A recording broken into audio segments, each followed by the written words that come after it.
Hi, I am Krishna Vamsi. You already know about me. I'm an UPSC aspirant. Okay, paper ఎలా రాశాను అనే దాని గురించి కొన్ని కామెంట్స్ వచ్చాయి. దట్టు నేను కూడా అసలు పేపర్ ఎలా వచ్చింది ఏంటి అని డిస్కస్ చేద్దాను. కొద్దిగా డిస్కస్ చేయడానికి పేపర్ చూపించాల్సినంత అవసరం లేదు. ఓపెన్గా బయట నుంచి చెప్తాను, చూడండి, వినండి. ఎవరైతే ఇప్పుడు 2026 ప్రిపేర్ అవుతున్నారో just last 3 years UPSC papers observe చేయండి. ఓకే, జిఎస్ పేపర్ చెక్ చేయండి, ఎస్పెషల్గా సీసాట్ కూడా చెక్ చేయండి. ఓకే, ఎవరైతే ప్రిపేర్ అవుతున్నారో ఒకసారి చెక్ చేస్తాం, చాలా బెటరు. మీరు పేపర్స్ చూస్తే అర్థమవుతుంటుంది ఎలా ఉంది, ఏ లెవెల్లో ఉంది అనేది. ఓకే, నా విషయానికి వచ్చేసరికి చెప్తాను. దానికంటే ముందు మీరు ఒక లైక్ చేయండి, వీడియో కొంతమందికి వెళ్తే బాగుంటుంది. నాకు కూడా యూట్యూబ్ మీద డిపెండ్ అవుతుంటాను. సో ప్రతి ఒక్కరు లైక్ చేయండి. మీరు లైక్ చేస్తే కానీ నాకు ఇంకా ఎంకరేజ్మెంట్ అనిపించి కొంచెం బూస్ట్ అనిపించి నేను వీడియోస్ చేస్తుంటాను. హెల్ప్ అవుతుంటాయి. స్క్రాప్ పక్కన పడేయండి. ఓకే, పేపర్ ఎలా వచ్చింది అనే దాని గురించి మాట్లాడుకుంటే, నాది సెంటర్ వైజాగ్లో పడింది. వైజాగ్లో పెట్టుకున్నాను. సెంటర్ అంతా ఎన్విరాన్మెంట్ అంతా బాగున్నాయి. సరే, పేపరు చూశాను. ఫస్ట్ 8:30కి అలా ఎగ్జామ్ హాల్ దగ్గరికి వెళ్ళాను. సెంటర్కి వెళ్ళిపోయాను. 8:40కి అలా లోపల రూమ్లో ఉన్నాను. 8:40కి సరే అని ఒక 5 minutes చూశాను, అటు ఇటు చూసి స్లీప్ వేసాను. ఎప్పుడు లేసానంటే 9:25కి లేసాను. జస్ట్ 5 minutes పేపర్ ఇచ్చే ముందు లేసాను. లేచి ఒకసారి ఫేస్ అలా వెళ్ళి వాష్ చేసుకొని కూర్చున్నాను. పీస్ఫుల్గా ఉంది, అంతా బాగుంది. ఆపరేషన్ GS1 పేపర్ చూశాను. నిన్న తారీఖు 25 కదా, 2 + 5 ఓకే 7 కదా. 7 నుంచి స్టార్ట్ చేశాను, క్వశ్చన్ నెంబర్ 7 నుంచి. ఓకే, అంటే ర్యాండమ్గా ఏదో ఒకటి మరి ఏదో ఒక లక్ వేసుకోవాలి కదా, జస్ట్ ట్రైల్ వేసాను అనమాట. 7 నుంచి స్టార్ట్ చేసుకుంటూ వెళ్ళిపోయాను. ఓకే, అలా స్టార్ట్ చేసి మనకి రౌండ్స్ లెక్క చేస్తుంటారు. అంటే ఈజీ క్వశ్చన్లు ముందు చేసి టఫ్ క్వశ్చన్స్ తర్వాత చేస్తుంటారు. అలాగే నేను చేశాను. ఫస్ట్ రౌండ్ వెళ్ళిపోయింది. First round almost 1 hour 30 minutes పట్టింది. ఫస్ట్ రౌండ్ ఒకటి ఆల్మోస్ట్ అన్నీ చేశాను. ఈజీ క్వశ్చన్స్ అటెంప్ట్ చేశాను. 2 ఆప్షన్లు ఎలిమినేట్ చేసి 3 ఆప్షన్లు ఎలిమినేట్ చేసినవి ఉన్నాయి. 2 ఆప్షన్లు ఎలిమినేట్ చేసినవి ఉన్నాయి, 1 ఆప్షన్ ఎలిమినేట్ చేసినవి ఉన్నాయి. సో అంటే డ్యామ్ షూర్గా అనుకున్నవి మాత్రం పెట్టేశాను కంప్లీట్గా. ఓకే, అన్నీ పెట్టేసిన తర్వాత అసలు ఏం జరిగింది అనేది చెప్తాను. లాస్ట్ ఏం జరిగిందంటే, లాస్ట్ 30 minutes పోయింది సెకండ్ రౌండ్కి. నేను ఆల్మోస్ట్ ఒక 65 పెట్టుంటాను ఫస్ట్ రౌండ్లో. ఓకే, మిగతా 35 మిగిలినాయి. 35లో కంప్లీట్గా ఒక 7-8 నాకు అసలు కంప్లీట్గా అసలు దాని నుంచి నాలెడ్జ్ లేదు. 2 random, ఐ డోంట్ నో, అసలు ఏమీ తెలియదు వాటి గురించి. ఓకే, మిగతావి ఏవైతే ఉన్నాయో, మిగతా 25 ఉన్నాయి చూసారా, దాంట్లో నేను ఆ హాఫ్ అన్ అవర్లో సాల్వ్ చేసుకుంటూ, అంటే 2 ఆప్షన్లో కూడా చాలా డిఫికల్ట్గా అనిపించింది నాకు ఎలిమినేట్ చేయడం కూడా ఒక ఆప్షన్ని. సో ఆల్మోస్ట్ ఇట్ టేక్స్ నాకు చాలా టైం పట్టింది. ఆ 65 కాస్త నేను ఒక 75 పెట్టుంటానేమో, అంటే ఒక 10 పెట్టుంటాను. ఇక లాస్ట్ టైం అయిపోయింది. టైం అయిపోతుంటే ఏం చేయాలో అర్థం కాలేదు. బబ్లింగ్ చేయాల్సిన ఆల్మోస్ట్ 15 to 20 ఉన్నాయి. ఇంకా ఈలోపు వచ్చేసింది, ఆ ఇన్విజిలేటర్ వచ్చేసింది, తను పేపర్ లాగేసింది. ఇస్తావా, పేపర్ చినిగిపోద్ది అన్నారు. సో మేడం ఒక్కసారి బబ్లింగ్ చేస్తాను మేడం అన్న, అసలు ఒప్పుకోలేదు. సో ఓఎంఆర్ బ్లండర్ మిస్టేక్ నేను చేసింది. ఇప్పుడు మీరు తెలుసుకుంటారు, వినండి. సో లాస్ట్ వరకు వెయిట్ చేయకూడదు అనేది నాకు అర్థమైంది. సెకండ్ రౌండ్కి టైం సరిపోలేదు. ఒకటి టైం మేనేజ్మెంట్ చేసుకోవడంలో ఫెయిల్ అయిపోయాను ఇక్కడ ఈ విషయంలో. That paper was two lengthy. ఇక మరి నేను చెప్పలేను, లాస్ట్లో చెప్తాను, వినండి. సరే, పేపర్ 1 అలా అయిపోయింది. మధ్యాహ్నం పేపర్ 2కి వచ్చేసరికి అది కూడా పేపర్ 2:30 స్టార్ట్ అయింది. 2:20 వరకు ఎగ్జామ్ హాల్లోనే పడుకున్నాను. అంటే 1:45కి ఏమో లోపలికి వెళ్ళాను. ఆల్మోస్ట్ ఒక హాఫ్ అన్ అవర్ పడుకున్నాను మళ్ళీ ఎగ్జామ్ హాల్లోనే. మళ్ళీ లేచి పేపర్ ఇచ్చారు, చూశాను. ఫస్ట్ క్వశ్చన్ చూశాను, నెంబర్ సిరీస్ చూశాను. అమ్మాయి అనుకున్నాను. అంటే లాస్ట్ 80th క్వశ్చన్ చూశాను సీసాట్లో. బాగుందనిపించింది, సూపర్గా ఉంది, అటెంప్ట్ చేశాను. తర్వాత ఇంక మరేం చేయాలి, ఇప్పుడు ఒక క్వశ్చన్ తెలిస్తే సరిపోదు, ఇంకా 79 క్వశ్చన్స్ ఉన్నాయి. భయం వేస్తుంది అసలు. సీసాట్ అంటేనే ఒక రకమైన భయం. ఈవెన్ దో నేను బీటెక్లో గ్రాడ్యుయేషన్ చేసిన, నాకు బ్యాగ్స్లో మంచి స్కిల్ ఉన్నా కానీ స్టిల్ స్ట్రగుల్ అవుతుంటా. బికాజ్ నా మైండ్ అంత త్వరగా దాని అంటారు, మన ఇంటెలిజెంట్ కాదు కదా. దట్టు మనం చిన్నప్పటి నుంచి మన చుట్టూ ఉన్న వాతావరణం ఎలాంటిదంటే, మనం గవర్నమెంట్ స్కూల్లో చదివిన వాళ్ళం, మనకి పెద్ద ఇంటెలిజెన్స్ కానీ జీనియస్లు కానీ మన హౌ టు థింక్ అనే విషయం చెప్పరు. ఓకే, వాట్ టు థింక్ అనేది చెప్పరు. ఓకే, సో దానివల్ల మనకి కొంచెం స్ట్రగుల్ అయ్యాను. అంటే నాకు క్వశ్చన్ తెలుసు కానీ సాల్వ్ చేయడంలో ఇబ్బంది అవుతున్నాను. ఏదో టైమ్ అండ్ వర్క్ సమ్ వచ్చింది, ఒక క్వశ్చన్ వచ్చింది, అది నాకు తెలుసు, చేస్తే వస్తుంది కానీ నాకు టైం లేదు. నేను ఇలా చేస్తున్నలోపు భయం వేస్తుంది, 5 minutes అయిపోతుంది, ఆ క్వశ్చన్కి చేస్తే వస్తుంది, నాకు లాజిక్ తెలుస్తుంది. కానీ నేను టెన్షన్లో ఏమవుతుంది, ఒత్తిడి ఎక్కువ తీసేసుకున్నాను. సో ప్రెజర్ బిల్డ్ అవుతూనే ఉంది, టైం పెరుగుతుందా కొద్దిగా, 30 minutes అయిపోతుంది, 1 hour అయిపోతుంది. 1 hour అయిపోయేసరికి నేను ఆల్మోస్ట్ ఒక 20 ఎన్నో 20 కూడా పెట్టున్నాను, ఒక 11 పెట్టుంటానేమో 1 hourకి నేను సీసాట్లో. అవి కూడా కాంప్రిహెన్షన్స్ ఒక 6 7 పెట్టుంటాను. ఓకే, మిగతావి ఒక 2-3 ఏమో ఈ రీజనింగ్ యాప్టిట్యూడ్ పెట్టుంటాను. సో ఇంకా భయం వేసింది. తీరా 1 hour 30 minutes చూసేసరికి నేను పెట్టింది 31, 1 hour 30 minutesకి. ఆ తర్వాత ఇంకొక 5 పెట్టి ఎక్స్ట్రా హాఫ్ అన్ అవర్లో 5 or 4 పెట్టుంటా, మొత్తం మీద 36 ఎన్నో పెట్టుంటాను. సో ఓవరాల్గా చెప్పాలంటే పేపర్ అనేది సీసాట్ అనేది నాకు డిఫికల్ట్గా ఫీల్ అయింది. నేను చాలా స్ట్రగుల్ అయ్యాను. తీరా నేను బయటకు వచ్చిన తర్వాత అందరిని అడిగి తెలుసుకుంటే వాళ్ళు సీసాట్లో ఇదైపోయారు. సో జిఎస్ అనేది ఒక 2-3 సంవత్సరాలు చదివినోడికి అయితే, అంటే ఆల్రెడీ ఒక కొంచెం ఎక్స్పీరియన్స్ ఉన్నోడికి అయితే ఒక 1 attempt కాదు, లేకుండా 2-3 attempts ఇచ్చినోడికి అది మోడరేట్గా ఉంటుంది, మోడరేట్ టు టఫ్ ఉంటుంది.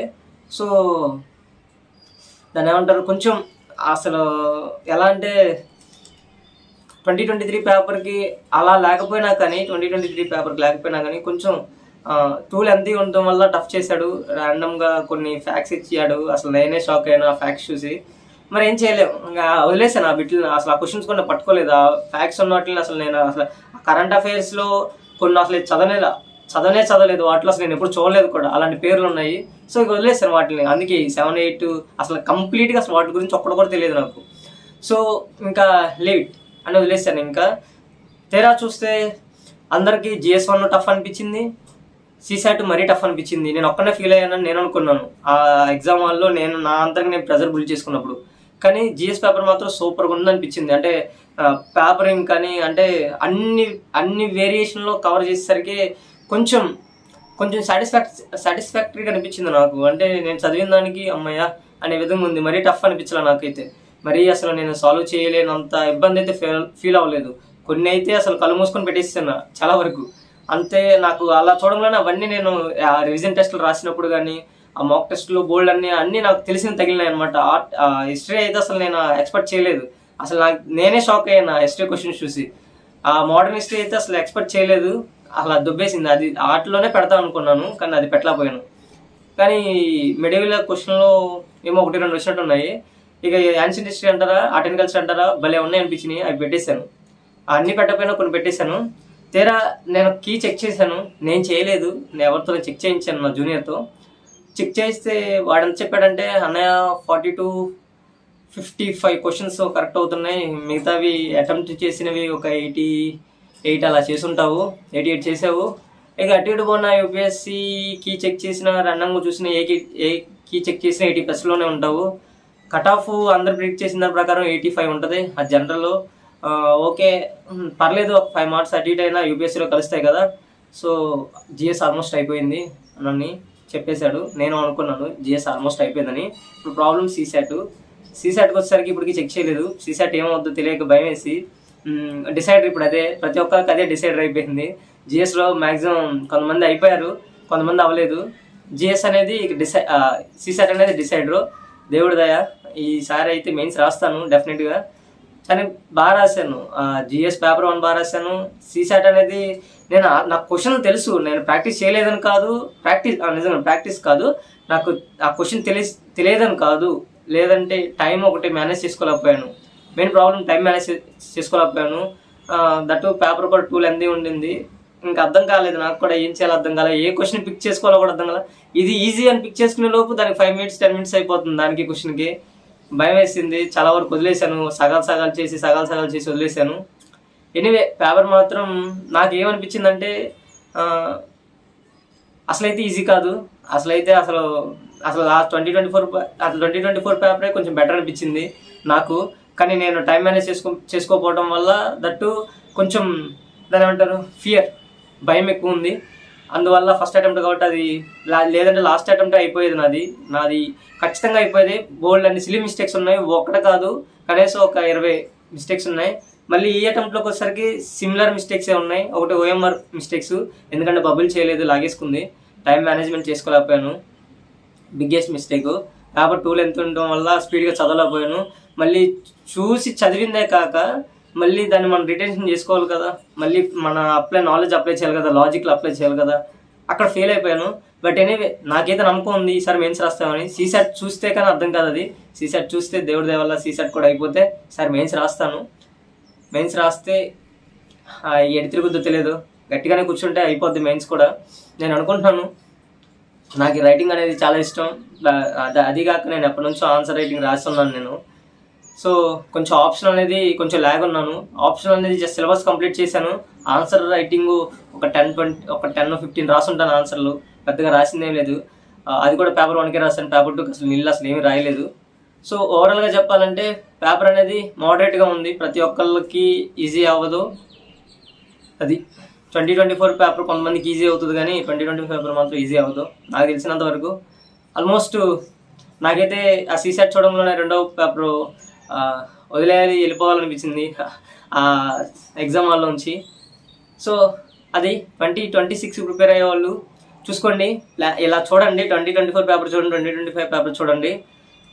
ఒక్కొక్కళ్ళ మైండ్ సెట్ని అర్థం చేసుకుంటా ఉండండి. ఇప్పుడు నేను చెప్తుంది ఒక రకంగా చెప్తాను, అఖిల్ బుద్ధి సార్ ఆల్రెడీ అతను చేశారు కాబట్టి అతను సార్ ఒక రకంగా చెప్తారు. తర్వాత ఇంకెవరో యూట్యూబర్స్ ఉంటారు కదా, వాళ్ళు ఇంకేదేదో చెప్తుంటారు. అందరివి తీసుకోండి, ఎవరిని ఫాలో అవ్వద్దు. ఎవరితో నీకు అనవసరం. ఒకటి చెప్పింది సోది అనేది, ఎస్పెషల్గా యూపీఎస్సి సంబంధించి ఈ ప్లాన్ ఫాలో అవ్వు, ఇది ఫాలో అసలు ఏ కో ఆస్పిరెంట్ నమ్మొద్దు, ఏ ఇన్స్టిట్యూషన్ నమ్మొద్దు, ఏది నమ్మొద్దు. By build your self. నీ అంతటికి నువ్వే ఎక్స్పీరియన్స్ బిల్డ్ చేసుకుంటూ ఉండు. ట్రయల్ అంటారు, హిట్ అండ్ ట్రయల్ మెథడ్ చేసుకుంటూ ఉండు. రాయి తగిలితే లేదు, అదే తగిలిందనుకో ఇంకోసారి ట్రై చేయాలనిపిస్తుంది, తగలేదనుకో ఇంకో దానికి ట్రై చేయాలనిపిస్తుంది. సో హిట్ అండ్ ట్రయల్ చేసుకోవటమే ప్రతి ఒక్కరికి అదే బెటరు. సో అర్థమైంది అనుకుంటున్నాను. All the best.